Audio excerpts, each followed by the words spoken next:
El día que Luis me miró a los ojos sin decir una palabra fue peor que cualquier grito. Acababa de abrir la puerta del portal cuando lo vi ahí, en la acera de enfrente, quieto, con las llaves todavía en la mano. A su lado, Jaime se subía el cuello de la chaqueta y caminaba rápido calle abajo, como si no supiera quién era mi marido. Como si no me hubiera besado en la cocina apenas 10 minutos antes. Luis no dijo nada. No necesitaba hacerlo.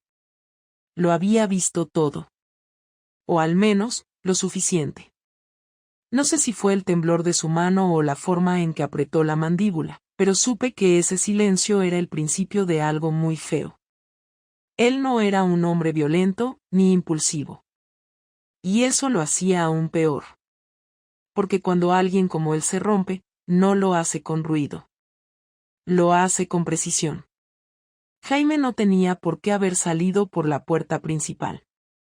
Yo se lo había dicho 1000 veces, espera 10 minutos, sal por el garaje. Pero no. Ese día tenía prisa. O simplemente fue un imbécil. A estas alturas, da igual. Lo que importa es que Luis no era tonto. Y yo ya estaba demasiado metida como para fingir inocencia. No dijo una sola palabra. Solo entró en casa detrás de mí, despacio, como si estuviera de visita, como si ya no fuera suya. Cerró la puerta sin hacer ruido y se quedó de pie junto al perchero. Yo me fui directa a la cocina, no por costumbre, sino porque necesitaba alejarme, ganar segundos, pensar en algo que decir. No me seguía, no preguntaba, no gritaba. Ese silencio era más jodido que cualquier insulto. Escuché cómo dejaba las llaves sobre la mesita del recibidor. Luego los pasos, lentos, hacia el pasillo. Y entonces su voz, sin gritar, sin tono, solo una frase. ¿Quién es?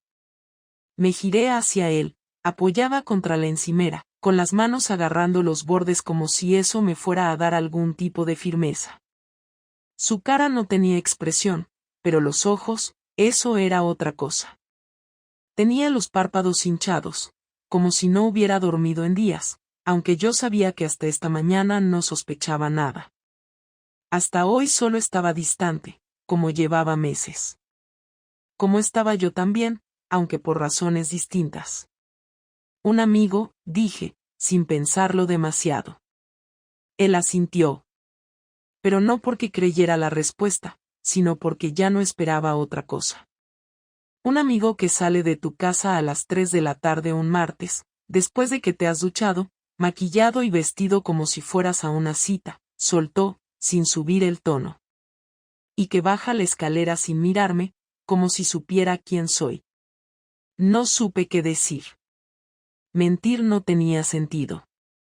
Y contarle la verdad tampoco lo iba a arreglar. Ya me había pillado. Lo había visto con sus propios ojos. Lo único que quedaba era enfrentarme al golpe, sea cual fuera. Solo pasó un par de veces, intenté. Era mentira, y lo sabíamos los dos. ¿Cuánto tiempo? Preguntó, esta vez más directo, sin rodeos. No sé, dije. Otra mentira. Lo sabía perfectamente. 2 meses y medio desde la primera vez que Jaime vino a casa. 5 semanas desde que dormimos juntos. 3 días desde que me dijo que estaba empezando a enamorarse. Yo no le respondí. No sabía si yo sentía algo o solo estaba atrapada en el vértigo de sentirme deseada de nuevo. Luis se acercó a la mesa del comedor, arrastró una silla y se sentó. Luego se quitó el reloj y lo dejó sobre el mantel, como hacía cuando quería hablar de algo serio. Se quedó un momento mirándolo, sin levantar la vista. ¿Te acostaste con él en nuestra cama? No contesté. Porque sabía que la única respuesta que podía dar no iba a aliviar nada. Lo vi apretar las manos, como si contuviera algo, pero ni siquiera me miró. Yo te creía, dijo, al fin levantando la vista. Cuando decías que estabas cansada. cuando evitabas tocarme. Cuando pasabas el sábado entero con las chicas del instituto. Yo me lo tragué todo. Como un gilipollas. No eres un gilipollas, susurré. Lo odié en ese momento, pero no porque me hablara así, sino porque tenía razón. ¿Cuánto hace que no estás enamorada de mí? Otra vez el silencio. Otra vez la falta de respuestas. Yo también lo había pensado muchas veces, pero nunca lo había dicho en voz alta. La verdad es que no lo sabía. Había dejado de sentir cosas por él cuando dejó de mirarme como mujer y empezó a tratarme como una extensión del salón, como parte del mobiliario que se limpia, se organiza y se da por sentado. Luis se levantó. Cogió su reloj, lo metió en el bolsillo, y fue hacia la puerta. Por un momento creí que se iba, que se largaba para siempre. Pero en lugar de abrir la puerta, se giró y me miró. No te vas a librar de esto así de fácil, dijo. Y entonces, con una calma que daba miedo. Te vas a enterar de lo que significa romper a alguien por dentro. No lo reconocía. Ese hombre que tenía delante, con los ojos fijos y la voz sin emoción, no era el mismo con el que me casé. Ese no era el padre de mis hijos, ni el hombre que me abrazaba en las noches de insomnio. Ese era otro Luis. Uno que no se había roto, todavía. Lo vi salir, esta vez sin portazo. Bajó las escaleras como si tuviera todo el tiempo del mundo, pero con la certeza de que algo iba a hacer. Y yo me quedé sola, en la cocina, con las piernas temblando, los labios secos y la sensación de que esto no había hecho más que empezar. Al día siguiente me desperté con esa angustia que se clava en el pecho y que no sabes si es culpa, miedo o ambas cosas mezcladas. La cama estaba vacía, el lado de Luis frío, la almohada intacta. Me levanté sin ducharme, sin maquillarme, sin nada, solo con la sensación pegada a la piel de que algo había cambiado para siempre. Bajé a la cocina y el silencio me pareció ensordecedor. No había café hecho, no había ruido de platos, ni siquiera el típico sonido de su móvil vibrando encima de la encimera. Revisé el salón, nada. Fui al despacho, cerrado. Subí de nuevo y al pasar por el cuarto de los niños me di cuenta de que no estaban en casa. Me acerqué a la ventana y vi que el coche de Luis tampoco estaba. No había dejado una nota, ni un mensaje, ni una sola palabra. Por un segundo, pensé en llamarle. Luego me di cuenta de que no tenía sentido. Él sabía todo lo que necesitaba saber, y yo no tenía ninguna defensa. Pasé las siguientes horas dando vueltas por la casa, revisando cada rincón como si eso fuera a darme alguna pista sobre lo que estaba tramando. Porque tenía claro que algo tramaba. Luis no era de los que rompen platos ni de los que arman escenas dramáticas, pero cuando se queda callado, cuando guarda esa rabia por dentro, es mucho más peligroso. A las 12 del mediodía recibí un mensaje de mi madre preguntando si íbamos a ir el fin de semana como habíamos prometido. Le contesté que no sabía, que quizás las cosas habían cambiado. No me preguntó más. Siempre ha sido así, de no meterse. Pero esta vez me habría venido bien que alguien me dijera qué coño tenía que hacer. A las 5 de la tarde escuché la puerta del garaje. Luis había vuelto. Me senté en el sofá, con las manos entrelazadas, esperando a que entrara. Apareció con una bolsa de papel en la mano, la dejó en la mesa del comedor y sin quitarse el abrigo dijo lo siguiente. Hablé con un abogado esta mañana. Quería saber cómo quedan las cosas si me voy de casa. No reaccioné. Me quedé quieta, esperando que siguiera hablando. Dice que si eres tú la que ha cometido la infidelidad, yo tengo base para pedir la custodia compartida sin problemas. También puedo quedarme con la casa si pruebo que llevas a tu amante aquí, cosa que, por suerte para mí, ya no tienes que probar tú. ¿Vas a divorciarte? Pregunté, como si eso no fuera obvio. No, respondió, sin dudar. Aún no. Primero quiero que entiendas lo que has hecho. Luis, si esto es por venganza. No hables todavía, me cortó. No estás en posición de pedir comprensión. Sacó algo de la bolsa, un sobre con papeles. Lo puso delante de mí. Es un contrato temporal. Me quedo en la casa, seguimos la rutina, los niños no tienen que saber nada todavía.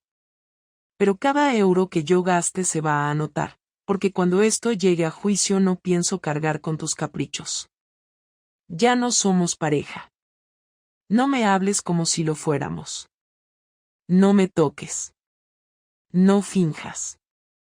Esto es solo una fachada para no joderles la vida a nuestros hijos, al menos hasta que termine el curso. Miré el sobre pero no lo abrí. Luis se quitó el abrigo y se fue al piso de arriba. Yo me quedé sentada, sintiendo que me habían arrancado la piel. No gritó, no lloró, no me insultó. Me quitó todo sin mover un dedo, y eso dolía más que cualquier pelea. Por la noche cenamos en silencio. Los niños no sospecharon nada. Yo les pregunté por el colegio, Luis asintió de vez en cuando. Cuando los acostamos, él se fue al despacho y cerró la puerta.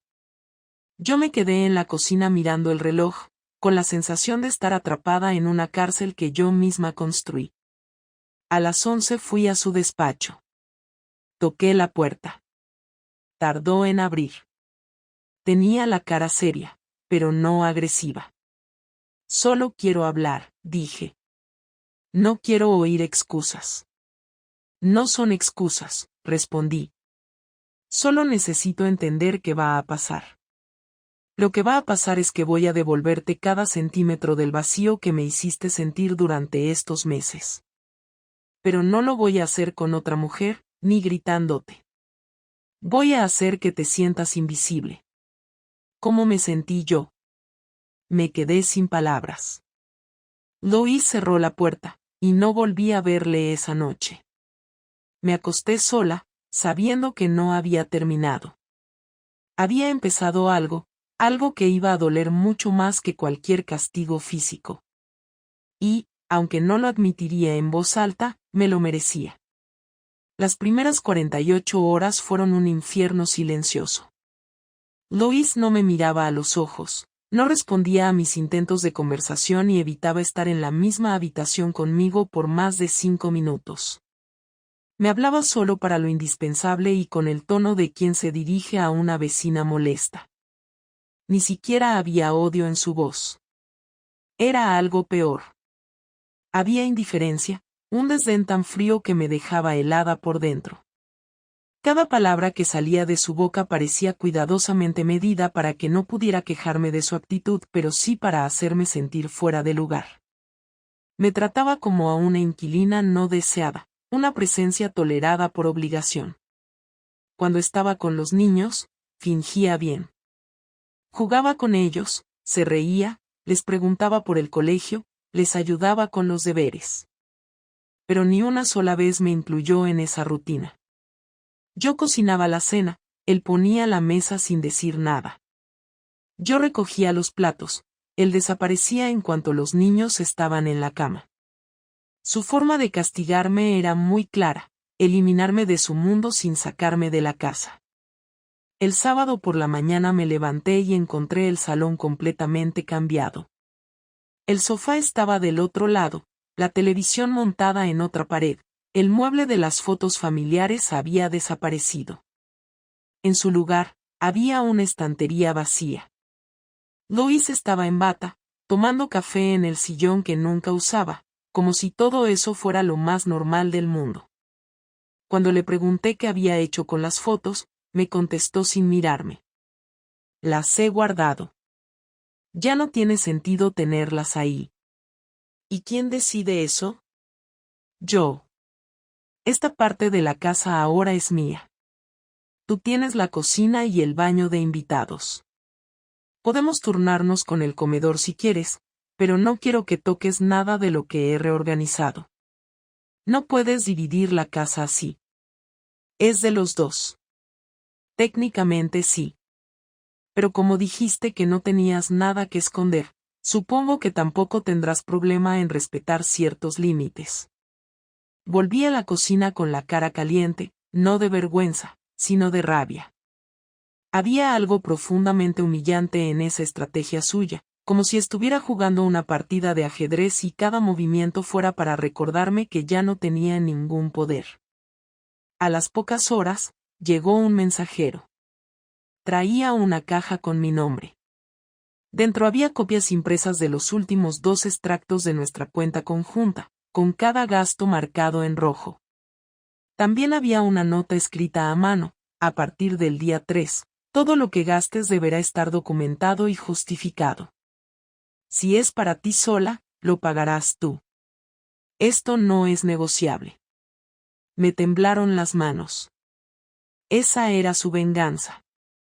No me iba a gritar, no me iba a echar de casa, no iba a destruirme socialmente. Me iba a recortar poco a poco, como si yo fuera un error administrativo.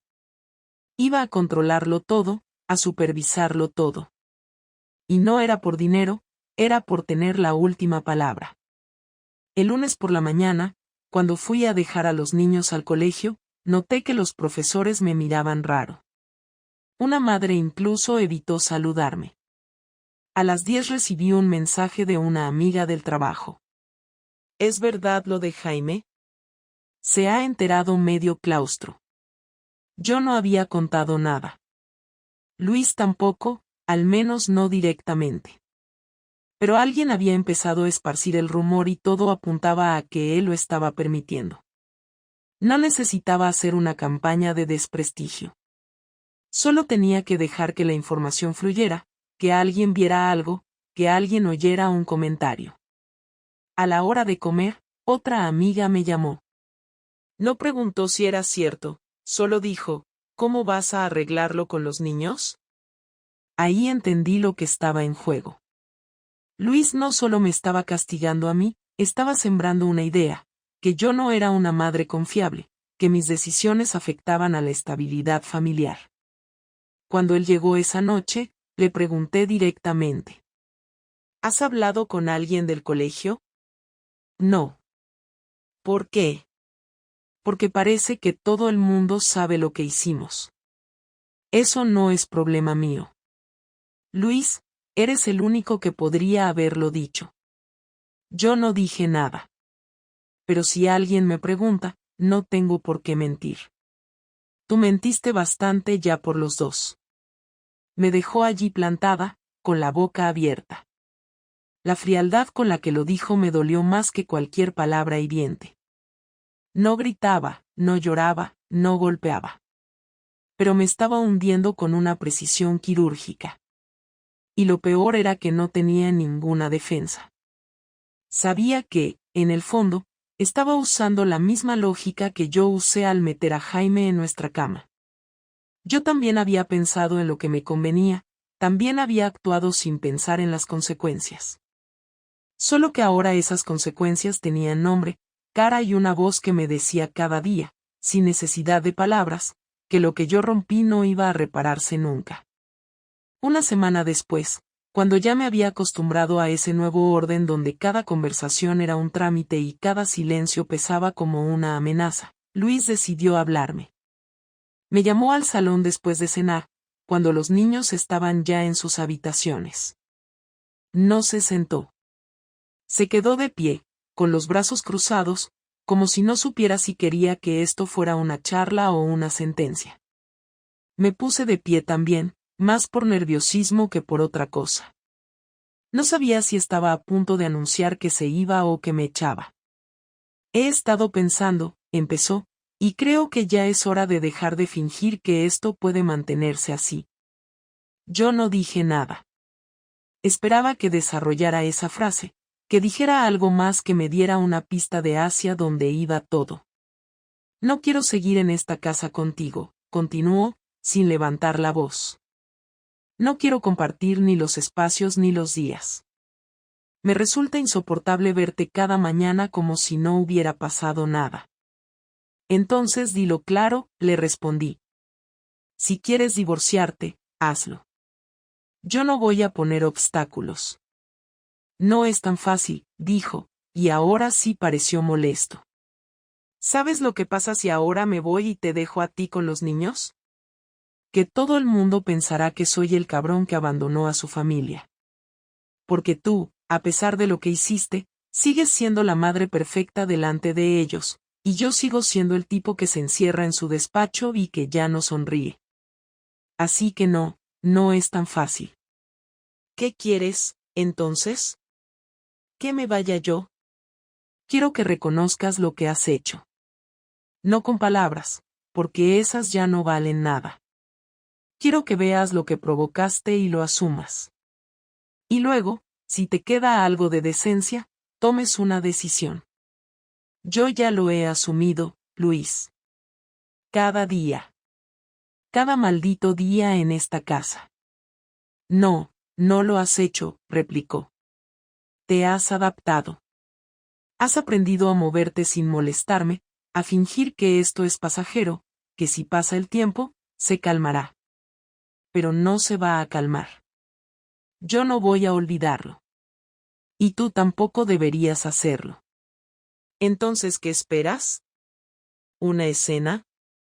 ¿Que me arrodille? Le dije, alzando la voz por primera vez. Espero que no te atrevas a presentarte como víctima, me soltó. Porque si haces eso, ahí sí que no me vas a encontrar del otro lado. Si vas a llorar, que sea porque entiendes lo que hiciste, no porque te dolió que te saliera mal. Hubo un silencio largo. No porque no supiera qué responder, sino porque en ese momento entendí que él no quería reconciliación. Quería justicia, o lo más parecido a eso. Quería una especie de cierre que le permitiera mirarse al espejo sin sentir que había sido un idiota todos estos años. Y también quería que yo me quedara sola con la parte más asquerosa del remordimiento. Y lo estaba logrando. Está bien, dije, finalmente. ¿Quieres que hablemos con los niños? ¿Que les digamos la verdad? Luis respiró hondo, como si estuviera decidiendo algo importante. Todavía no. No quiero que me miren con lástima ni que a ti te vean como la mártir. Vamos a esperar. Pero mientras tanto, quiero una cosa más. ¿Qué? Que me digas por qué lo hiciste. Esa fue la pregunta que me jodió más. Porque no tenía una respuesta clara. No era porque no me quisiera, porque en el fondo sí lo quería. Tampoco era por sexo, aunque era cierto que hacía tiempo que no nos tocábamos. No era por una conexión mágica con Jaime, porque si me hubieras preguntado, tampoco te sabría decir qué veía en él. Era un cúmulo de pequeñas cosas, de rutinas vacías, de sentirme olvidada, de necesitar sentirme a alguien más que una madre, una profesora o una mujer que planchaba camisas y ordenaba mochilas. No lo sé, respondí, bajando la voz. Me sentía vacía, sola, inútil. Él estaba ahí. Me escuchaba. Me hacía sentir otra vez, no sé. Importante. Luis rió. Pero no fue una risa alegre. Fue seca, amarga, casi de burla. ¿Importante? Repitió. ¿Y eso te pareció suficiente como para jugártelo todo? No me lo jugué todo. No lo pensé. Fue escapismo. No lo pensaste, claro, dijo, con una calma nueva. Porque nunca pensaste que te iban a pillar. Porque en tu cabeza no eras la infiel. Eras la incomprendida. La víctima de un matrimonio gris. No le respondí. Me crucé de brazos y me quedé allí, esperando que dijera algo más, que soltara la frase final. Pero no lo hizo. Dio media vuelta y se fue al pasillo. Esa noche no dormí. No por remordimiento, que ya lo tenía desde hacía días, sino por esa sensación horrible de saber que aunque pidiera perdón 1000 veces, aunque suplicara, aunque me humillara, nada iba a volver a ser como antes. Porque había roto algo que no se podía remendar con voluntad, Y Luis me estaba demostrando cada día que su forma de destruirme no era dejarme, sino dejarme vivir con lo que hice. Y en ese momento, entendí que eso dolía mucho más que cualquier castigo. Lo más difícil no fue aceptar que mi matrimonio estaba muerto, sino entender que el que vivía con ese cadáver era yo. Pasaron 2 semanas desde aquella conversación en la que Luis me dejó claro que no estaba buscando reconciliación. Su objetivo era que yo sintiera todo lo que él había sentido: decepción, desprecio, vacío. Y lo estaba consiguiendo. Cada día era una repetición sin emociones. Los saludos eran un formalismo, las cenas una rutina fría, y las noches, una tortura muda en la que el silencio compartido dolía más que cualquier discusión. Me hablaba cuando los niños estaban presentes y solo para que ellos no sospecharan. Mantenía la compostura delante de sus padres, de los amigos comunes, incluso de mi familia. Pero cuando estábamos solos, yo era aire, y no del que alivia, sino del que estorba. No sabía cuánto tiempo más iba a aguantar así. Me dolía ver a mis hijos reír con él mientras me miraban de reojo, como si intuyeran algo pero no se atrevieran a preguntar. Me partía en dos pensar que tarde o temprano ellos también lo sabrían, y que su imagen de mí iba a derrumbarse para siempre. Una tarde de viernes, mientras él cocinaba para los niños y yo fingía ordenar papeles en el comedor, me acerqué con una decisión que no sabía si era valiente o simplemente inevitable.